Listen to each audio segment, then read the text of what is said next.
I just came back from mission trips tsaka sa mga youth leaders training namin. Ay medyo pagod lang talaga, no? So let's pray. Heavenly Father, we ask for your Holy Spirit to come upon us as we open your word and allow it to touch our hearts so that we can worship you all the days of our lives. In Jesus' name we pray. Amen. While we were worshiping, no, that was very powerful, no? We were shouting the name of Jesus. I was actually praying for your healing. I think some of you are also sick. Some of you have a long-term sickness that we want to be healed by the Lord, ano?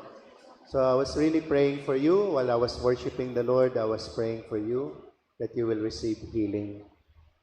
Another way din po that I was praying for you is that you will receive God's word for you tonight that can help you for the rest of the year, no?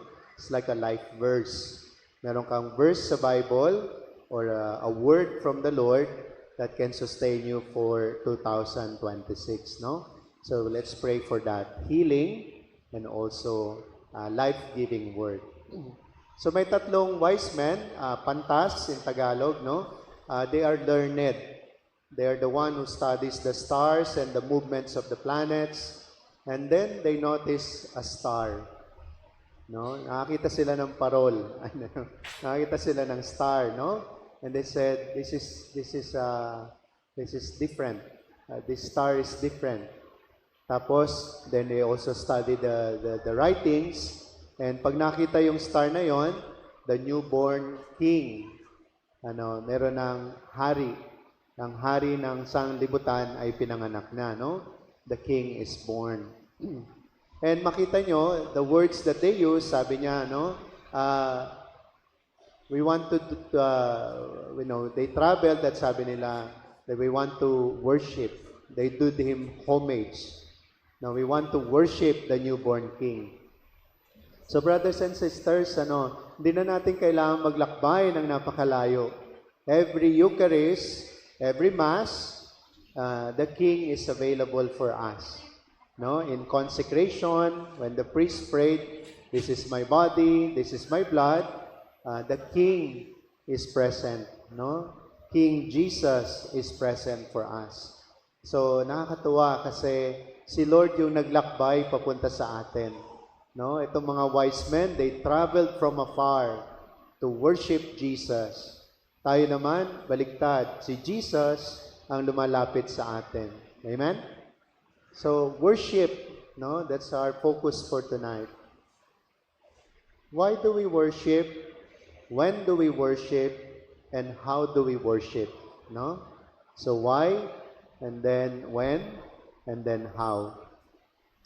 So, when we worship the Lord, no, when we say worship, the word there is worth, no? Yung karapat-dapat sa Kanya. He is worthy. Karapat-dapat siyang sambahin. No? Bakit? He created us. No, He is a good God. So we worship God for who He is, kung sino siya. So it's not really much dependent on our feeling or our mood. Mamaya yan sa how. But worship is really declaring who is God for us. No, sino ba si Lord sa atin? Sa buhay natin. He is a Savior. He is a good God. He is a Father, a promise keeper, waymaker, no? Healer. So we worship God for who He is. Okay, I want you to focus on one word. Who is God for you? Can you declare that silently? Sino si God para sa iyo? Okay? So you worship Him for that reason. He's a provider. He's a good God. He's my Creator. So very important that when we worship, and why we worship, is that we are giving glory to who God is. Sino ba siya sa buhay natin? Now, when? Sabi po sa Bible, from the rising of the sun to its setting, the name of the Lord should be praised. Mula pagsilang ng araw hanggang paglubog sa kanluran, no, mula silangan hanggang kanluran, dapat papurihan ng Panginoon. So, kung titingnan niyo po yung timeline, yung ating oras. So, magi-start ng 6 a.m. sa ibang lugar. Tapos, maya-maya, may 6 a.m. Sa Australia, 3 hours, Tapos, dito, 6 a.m. 6 a.m., 6 a.m.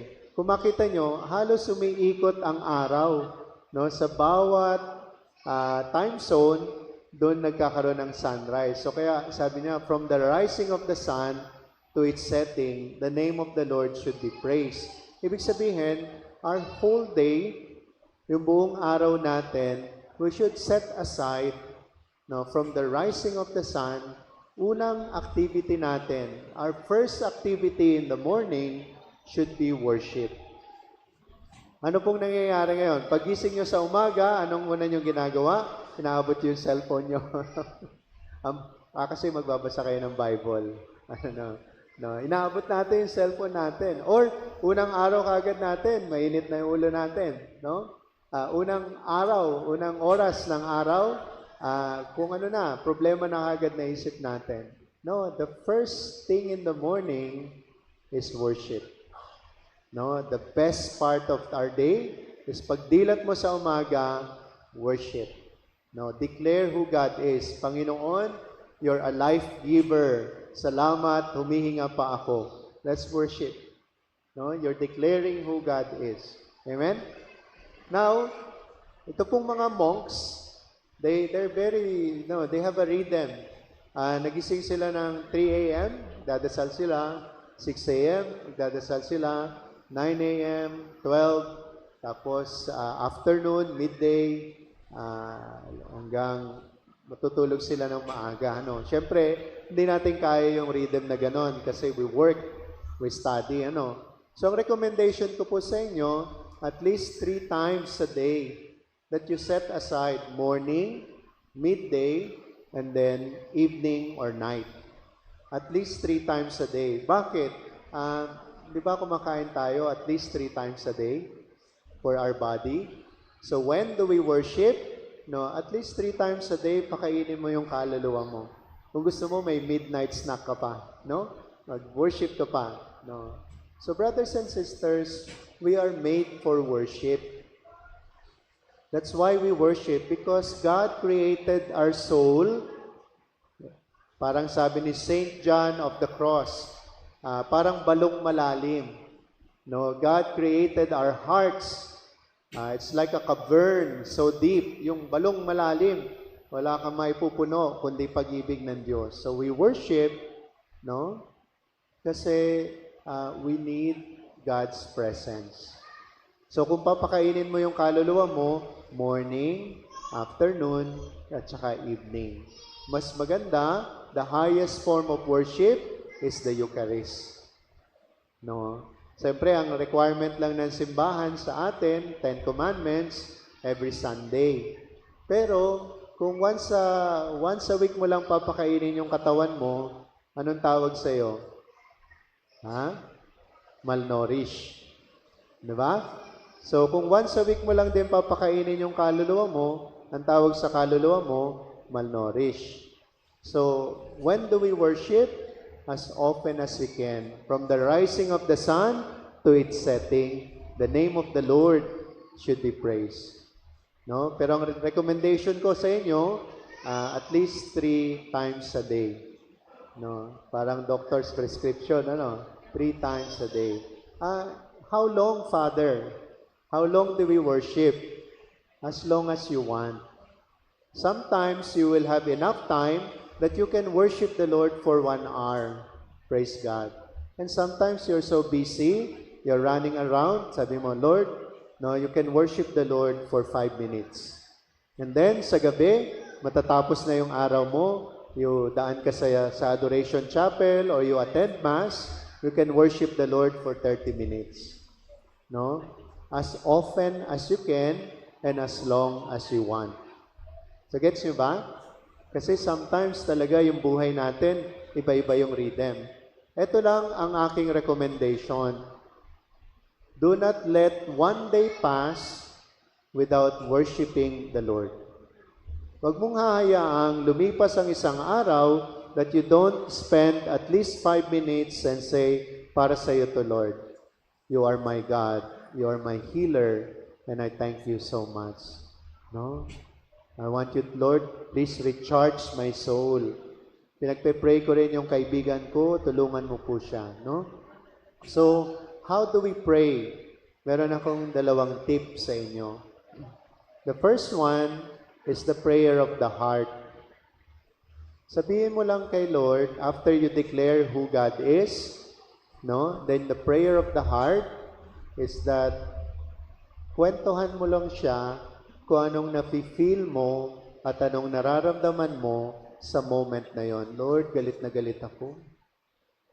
Yung asawa ko talaga, kunin mo na siya. Nabiro lang, no? Huwag naman, no? Lord, yung asawa ko, please convert mo siya. No? Sana sa dalawa kami na nagwo-worship kasama ka.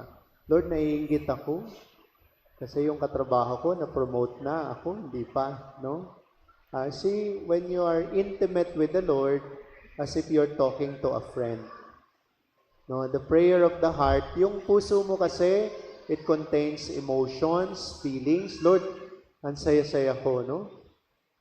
Ang saya-saya ko talaga. Salamat sa iyo. Kasi nagkabati na kami ng kaibigan ko. No, it's the prayer of the heart. Okay. The second way to pray is the Word of God. Regaluhan mo yung sarili mo ng magandang Bible. Yun din yung homily ko kanina, no? Itong mga pantas, they study. They study the heavens and na-discover nila yung guiding star. So we need a guiding star sa buhay natin. Ano bang sources mo ng guiding star mo? Yung nababasa mo, nakapost, napanood mo sa YouTube, kaya yung bibig mo, yun na rin yung lumalabas. No, human wisdom, human philosophy, human trash, pati basura, lumalabas na rin sa bibig natin. Pero the best source of worship is the Word of God. Ako, madalas pagka nagpo-post ako, I really, as much as I can, I will put the Word of God. Kasi that's a living Word. That's eternal. No, hindi siya kumukupas. Ang sabi nga sa Hebrews, no, the Word of God is alive and active. Ang salita ng Diyos kumikilos. Ang salita ng Diyos buhay. So kung tayo, mag-worship tayo kay Lord, we don't want human trash. Yung mga human philosophy lang. Kasi that's good only for a while. But if you want to worship the eternal God, you need an eternal word sa buhay natin. Ano bang memory verse mo? Kanina, I was traveling with some friends and we were talking about life verse. No? Sa akin, yung Isaiah 43. Do not be afraid, I am with you. I have called you by name and you are mine. Even though you walk through the fire, you will not be burned. Even though you cross rivers, you will not be drowned. No? Anumang bagyo dumating sa buhay mo, hindi ka maaanod, hindi ka matatangay. No, it has served me very, very much. No? The other one that I really like is John chapter 15, verse 16. No longer I call you servants, I call you my friend.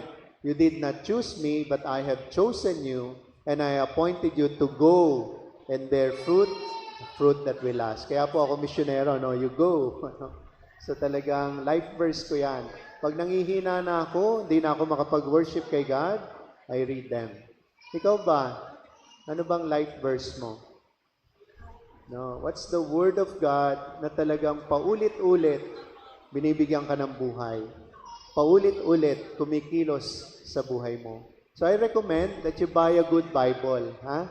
Yung Pasko rin, yun yung sabi ko. Regaluhan mo yung sarili mo ng magandang Bible ngayon 2026. Huwag kang kuripot sa kaluluwa mo. Do not be thrifty in your in your soul, for your soul. Magandang Bible, yung masarap buklatin, masarap basahin. No, it's a beautiful gift if you can worship with the eternal word. So yun lang po yung 2 tip ko sa inyo, no? when you worship the Lord, you worship with your heart. Sabihin mo sa Kanya, huwag naman puro negative lang, ha? Yung magaganda rin, no? Yung papuri rin. And then, the other one is the Word of God. So why do we worship? Because God is worth it. He created us. He saved us. He bless us every day. When do we worship? From the rising of the sun to its setting, the name of the Lord should be praised. No? 24 hours binigay sa iyo ni Lord. Kung ang shift ng trabaho mo ay pang-umaga hanggang hapon, no, you worship the Lord when you can. Maganda meron kang set schedule. From the rising of the sun to its setting. No? Kung different yung time zone mo, then bahala ka na mag-adjust. Now, how do we worship? We worship with our hearts. No? Kasi ito masyadong maraming sinasabi, we worship with our hearts. No, you tell the Lord where you are and how you feel and how you need His presence. But the more powerful worship is the living Word. No? Pagka nag-receive ka ng communion, nag-receive ka ng salita ng Diyos, you're worshiping with Jesus. Kaya itong mga pantas, anong ginawa nila? They did Him homage. Nagpatira pa sila, they bow down and worship Jesus. So tonight, as we receive Jesus sa communion, then after the song ng communion, we'll sing Heart of Worship. No? Kasi we want to really worship the Lord. So I really invite you, as you participate, as you continue worshiping the Lord, you prepare your heart. No? Ipunin mo na lahat ng sasabihin mo sa Kanya. But also, you listen to a life-giving word. Baka merong verse na ibibigay sa iyo si God for the rest of the year. In Jesus' name we pray. Amen.